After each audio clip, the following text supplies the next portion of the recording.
शांती 28/4/2022. आजच्या मुरलीचे सार आहे, गोड मुलांनो, आता परत घरी जायचे आहे, त्यामुळे देहाचे भान सोडत जा.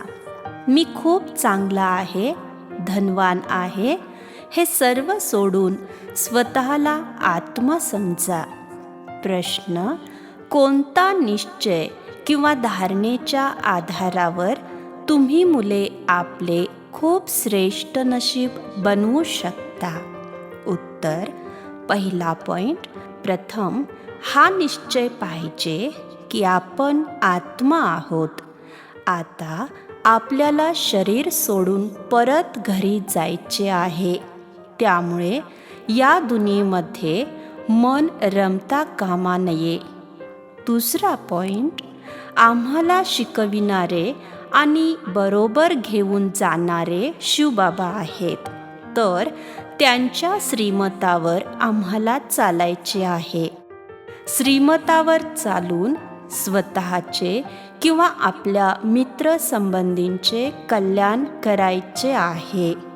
जी मुले श्रीमतावर चालत नाहीत किंवा ज्यांना शिकविणाऱ्या बाबांवर निश्चय नाही, ते काही कामाचे नाहीत. ते चालता चालता नाहीसे होऊन जातात. उच्च आपले श्रेष्ठ नशीब बनवू शकत नाही. गीत आहे, ओम नमो शिवाय. ओम शांती. मुले बसली आहेत आणि माहीत आहे की बाबांच्या समोर बसले आहेत. कोणी संन्यासी, उदासी, मित्रसंबंधी इत्यादींच्या समोर बसले नाहीत. माहीत आहे की बरोबर अति गोड बाबा, ज्यांना आम्ही जन्मजन्मांतर आठवण करत आले आहोत, त्यांच्या समोर आम्ही बसलो आहोत. आम्ही पण त्यांचे जिवंतपणीच मुले बनले आहोत. संन्यासींचे तर शिष्य बनतात, ते आपल्या घरामध्ये राहतात, त्यांना शिष्य म्हटले जाते, परंतु अनुकरण करत नाहीत. तुम्हा मुलांना अनुकरण करायचे आहे. बुद्धीमध्ये हे आठवणीत राहावे की आपण आत्मा आहोत. जिथे बाबा जातील तिथे आपण देखील जाऊ. निराकार बाबा पतितांना पावन बनविण्यासाठी परमधाममधून येथे आले आहेत. येतात तर पतित दुनियेमध्ये, पतित शरीरामध्ये. जे पहिल्या नंबरमध्ये पावन होते, ज्यांनी 84 जन्म भोगले आहेत, त्यांच्यामध्येच बसून हे सर्व समजावत आहेत. इथे फार मुलं बसली आहेत. शिक्षक काही एकालाच शिकविणार काय?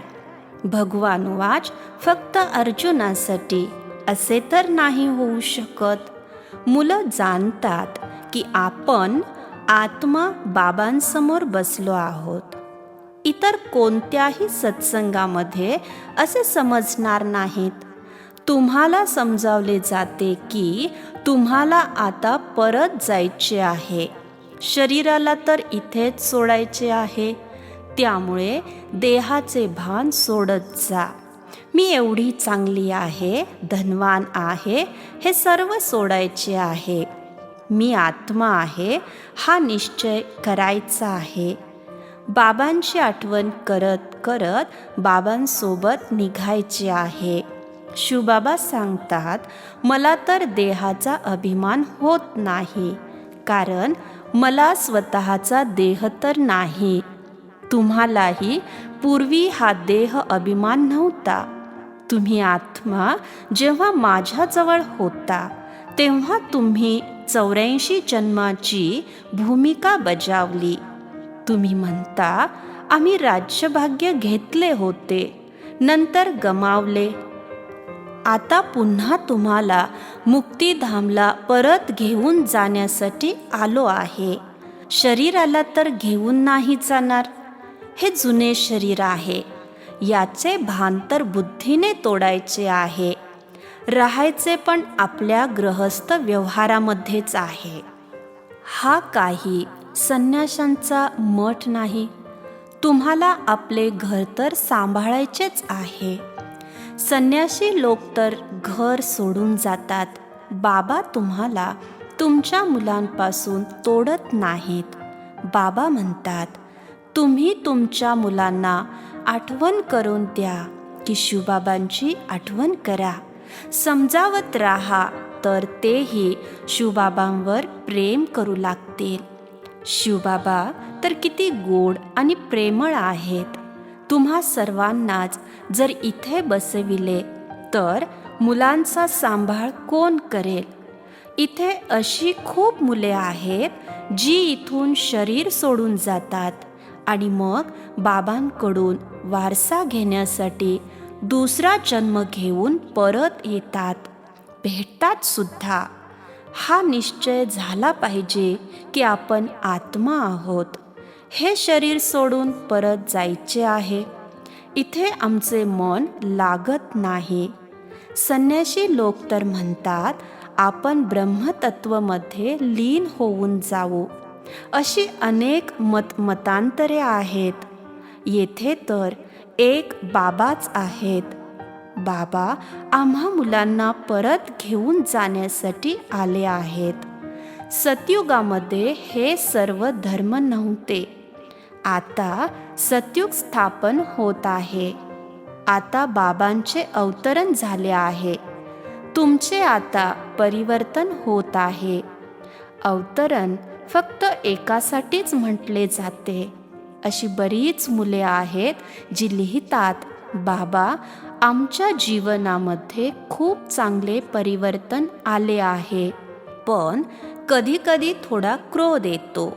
मुलांनो, हे तर होणारच आहे. आजार काही झटक्यात सुटणार आहेत काय? सर्व गुण लोप पावल्याने आता निर्गुणी बनले आहात. आता सर्व गुण संपन्न बनायचे आहे. तुम्हाला अथाह धन मिळत आहे. तेथे लोभाची तर गोष्टच नसते. इथे तर लोभाच्या वश होऊन किती चोरी इत्यादी करतात. अधिकाऱ्यांच्या निष्काळजीपणामुळे धान्याची गोदामे खराब होतात, तर मग ती जाळूनच टाकतात. इथे तर मनुष्य उपाशी मरत आहेत. तुम्ही समजता की आम्हाला शिवबाबा शिकवत आहेत. जेव्हा कोणाला हा निश्चय होत नाही की शिवबाबा आम्हाला शिकवित आहेत, तर ते काहीच कामाचे नाहीत. बाबांनी समजावले आहे, तुमची आत्मा पतित बनली आहे, आता पावन बनत आहे. श्रीमतावर जरूर चालायचे आहे. आपले मत चालवायचे नाही. मित्रसंबंधींचे कल्याण करायचे आहे. पत्र लिहायचे आहे. श्रीमताप्रमाणे लिहिले नाही तर अकल्याण होईल. काही असे देखील आहेत जे लपून पत्र लिहितात. बाबा शिक्षक बसले आहेत, तर बाबांना सांगितले पाहिजे, बाबा तुम्हाला असे पत्र लिहिण्यास शिकवतील की जे वाचणाऱ्यांच्या अंगावर रोमांच उभे होतील. बाबा नाही म्हणत नाहीत, तोड निभवायची आहे. नाही तर आपल्या घरापासून सुरुवात कशी होईल? काही आहेत, काही श्रीमतावर चालत नाहीत असे देखील आहेत, तर ते निघून जातात. नशिबात नसेल तर चालू शकणार नाहीत. बरेच असेही पुरुष येतात ज्यांच्या स्त्रिया येत नाहीत, त्या मानत नाही. शिवबाबा लिहितात, तुम्ही तर कमजोर आहात. तिला पण समजावून सांगा. तू तर प्रतिज्ञा केली होती की तुमची आज्ञा मानेन. तुम्ही तुमच्या पत्नीला वश करू शकत नाहीत, तर विकारांना वश कसे करू शकणार? तुमचे कर्तव्य आहे स्त्रीला आपल्या काबूमध्ये ठेवणे, प्रेमाने समजावून सांगणे. शास्त्रामध्ये तर या वेळेच्याच सर्व गोष्टी लिहिलेल्या आहेत. तुम्ही ब्राह्मण देखील अगोदर बुद्धू होता, आता बाबांनी बुद्धिवान बनविले आहे. आता तुम्ही जाणले आहे की शिवबाबांनी 5000 वर्षापूर्वी असाच अभिनय केला होता, असेच समजावले होते आणि हे ब्रह्माबाबांनी देखील ओळखले होते. तुम्ही आता पुरुषार्थ करत आहात. जे चांगल्या रीतीने सेवा करतात तेच फरिश्ते बनतात. जर हिसाब किताब राहिला तर सजा खावी लागेल. आता तुम्ही समोर बसले आहात. शिवबाबा तुम्हाला सांगत आहेत, असे समजू नका की ब्रह्मा सांगत आहेत. शिवबाबा सांगत आहेत, मुलांनो, आता नाटक पूर्ण होणार आहे. तुम्ही माझ्याबरोबर योग लावा तर पवित्र बनाल. तुम्ही आता हे जाणले आहे की आता साजन आपल्याला घेऊन जाण्यासाठी आले आहेत आणि आपल्याला शिकवत पण आहेत. केवढे आश्चर्य आहे. तुम्ही एवढे सौभाग्यशाली आहात तर एकट्याच्याच श्रीमतावर चालले पाहिजे. असे म्हणतात सुद्धा, तुम्ही सर्वात श्रेष्ठ ते श्रेष्ठ आहात. मी श्री श्री आहे. तुम्हाला श्री श्री श्रेष्ठ बनवत आहे, श्रेष्ठ दुनिया बनवत आहे. इथे किती पतित आहेत आणि स्वतःवर श्रींची उपाधी लावतात. आता तुम्ही रावणावर विजय प्राप्त करत आहात. तुमच्या आत्मारूपी सुईवर गंज चढलेला आहे. आता चुंबक म्हणजे बाबा येऊन साफ करत आहेत. साफ झाल्यानंतर बरोबर याल. गंज उतरण्यासाठी बाबांची आठवण करा. माता श्रीकृष्णाच्या मुखामध्ये लोणी घालतात. हे तर स्वर्गरूपी लोणी आहे. 2 मांजरे आपसामध्ये भांडतात तर लोणी मात्र श्रीकृष्णाला मिळते. श्रीकृष्ण एकटे थोडेच राज्य करतील. सूर्यवंशी चंद्रवंशी घराणे सुरू होते. त्यानंतर मग राजांचे घराणे सुरू होते. ते देखील जुने म्हणजे दीर्घकाळपर्यंत चालत राहते. त्यानंतर प्रजेचे प्रजेवर राज्य सुरू होते. आता तुम्ही ओळखले आहे की बाबांनी आम्हाला अभिनय करण्यासाठी पाठवले होते. स्वर्गामध्ये आम्ही फार सुखी होतो. 21 जन्माच्या वारशाचे गायन भारतामध्येच होते. त्या कन्या 21 जन्मासाठी वारसा देत आहेत. बाबा किती चांगल्या रीतीने समजावत आहेत. तरी पण काहींचे जुने सडलेले अवगुण निघत नाहीत. बाबा मोठे मार्शल पण आहेत. बाबांसोबत धर्मराज पण आहेत. जर श्रीमतावर चालले नाहीत तर त्यांचा उजवा हात धर्मराज पण सोबत आहेत. बाबांच्या ओटीमध्ये जन्म घेऊन मग बाहेर जाऊन मरतात तर किती नुकसान होते. श्रीमतावर न चालल्याने मरून जातात. बाबा किती समजावत आहेत की फक्त बुद्धीने समजा. बाबा आम्ही तुमचे आहोत. यावेळी दुनिया सारी पत्थर बुद्धी आहे. हे पण म्हणजे ब्रह्मा बाबा पण सांगत आहेत, मी शास्त्र इत्यादी वाचली होती, समजत काही पण नव्हतो. जर कोणी म्हटले मला हे शिक्षण गुरूंकडून मिळाले आहे, तर काय गुरूंकडून एकालाच शिक्षण मिळते काय? गुरूंचे शिष्य तर खूप असतात.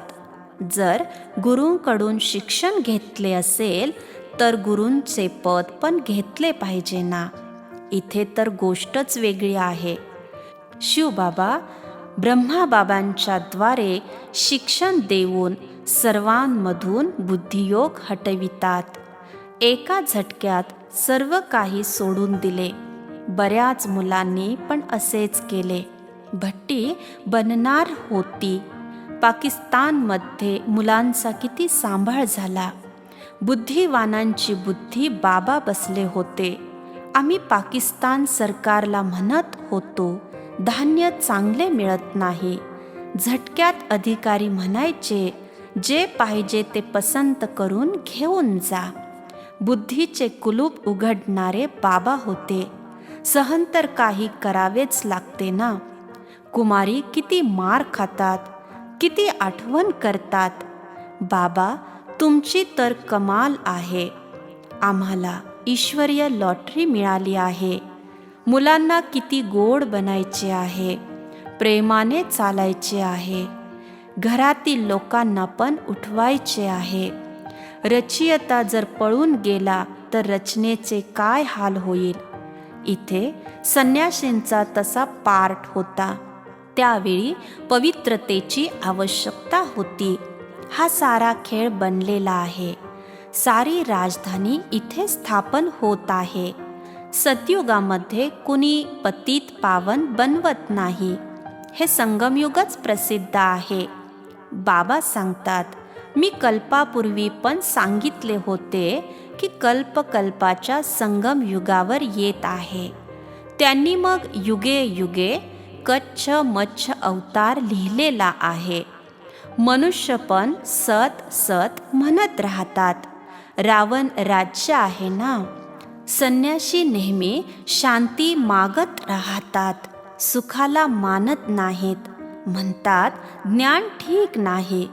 दुनियेमध्ये सुख कुठे आहे. राम होता तर रावण पण होता, कृष्ण होता तर कंस पण होता, आणि स्वर्गामध्ये अपार सुख होते. श्रीकृष्णावर किती प्रेम करतात, ते तर स्वर्गामध्ये मिळेल. इथे तर तुमच्या आता इच्छा पूर्ण होत आहेत. तुम्ही ओळखले आहे, बाबा कृष्णपुरीमध्ये घेऊन जाण्यासाठी पुरुषार्थ करत आहेत. तर बाबांबरोबर सच्चाई सफाई फार पाहिजे. लपविल्याने फार नुकसान होते. न सांगितल्यामुळेच चुकामध्ये वृद्धी होत राहते. बाबा पावलोपावली श्रीमत देतात, तरी पण कोणी मतावर चालले नाही तर बाबा काय करतील.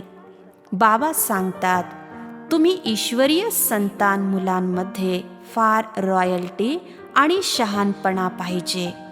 फार प्रेमाने तुम्हा सर्वांना बाबांचा परिचय द्यायचा आहे. विचारतात, परमपिता परमात्म्याबरोबर तुमचा काय संबंध आहे. ते तर स्वर्गाचे रचयिता आहेत. तर स्वर्गाच्या मालकपणाचा वारसा मिळाला पाहिजे. तुम्हाला वारसा मिळाला होता, तुम्ही घालवून टाकला. आता तुम्हाला देत आहे. हे लक्ष्मीनारायण येथील लक्ष आहे. बाबा जरूर सतयुगाचे राज्यभाग्य देतील. तुम्हा मुलांनी सेवा केली पाहिजे. सर्वांना जीवदान द्यायचे आहे. 21 जन्मासाठी तुम्हीच महान पुण्यात्मा होता. तुमच्यासारखे पुण्य आत्मा दुसरे कोणी असूच शकत नाही. पुण्याच्या दुनियेमध्ये तुम्हीच जाणारे आहात. फार गोड बनायचे आहे. हे पतित पावन बाबा आणि दादा, मुलांना वेश्यालयातून निघून शिवालयामध्ये घेऊन जाण्यासाठी आले आहेत. याला रावण राज्य पण म्हणतात. इथे दुःखच दुःख आहे. बाबा तुम्हाला दुःखामधून काढून सुखामध्ये घेऊन जाण्यासाठी आले आहेत. आम्ही अशा पारलौकिक माता पित्याकडून सदा सुख घेण्यासाठी, त्यांना भेटण्यासाठी आलो आहोत. ही फार खुशीची गोष्ट आहे. तुम्हाला खुशी आहे की आम्ही शिवालय स्थापन करणारे भोलानाथ भंडारी बाबांजवळ आलो आहोत. आठवण पण शिवाचीच करायची आहे, रथाची करायची नाही. अच्छा, गोड गोड फार फार वर्षांनी भेटलेल्या मुलांप्रती मात पिता बापदादांची प्रेमपूर्वक आठवण आणि सुप्रभात. आत्मिक पित्यांचा आत्मिक मुलांना नमस्ते. आत्मिक मुलांचाही आत्मिक पित्यांना नमस्ते. धारणेसाठी मुख्य सारांश. पहिला पॉइंट, बाबांबरोबर नेहमी खरे राहायचे आहे, काही पण लपवायचे नाही. फार रॉयल्टी आणि समजूतदारपणे चालायचे आहे. दुसरा पॉइंट, 21 जन्मांसाठी प्रत्येकाला जीवन दान देण्याची सेवा करून पुण्यात्मा बनायचे आहे. आत्मरूपी सुईवर जो गंज चढलेला आहे तो आठवणीच्या यात्रेने उतरवायचा आहे. वरदान, स्नेहाच्या उड्डाणाद्वारे समीपतेचा अनुभव करणारे पास विथ ऑनर भव. स्नेहाच्या उड्डाणाद्वारे समीपतेचा अनुभव करणारे पास विथ ऑनर भव. स्नेहाच्या शक्तीने सर्व मुले पुढे चालत आहेत. स्नेहाची झेप तनाने, मनाने किंवा हृदयाने बाबांच्या जवळ आणत आहे. ज्ञान, योग, धारणेमध्ये यथाशक्ती नंबरवार आहेत, परंतु स्नेहामध्ये प्रत्येक नंबर 1 आहेत. स्नेहामध्ये सर्व पास आहेत. स्नेहाचा अर्थच आहे जवळ राहणे आणि पास होणे किंवा प्रत्येक परिस्थितीला सहजच पार करणे. असे जवळ राहणारेच पास विथ ऑनर बनतात. बोधवाक्य, माया आणि प्रकृतीच्या वादळापासून सुरक्षित राहायचे असेल तर दिल तख्तनशीन बना. ओम शांती.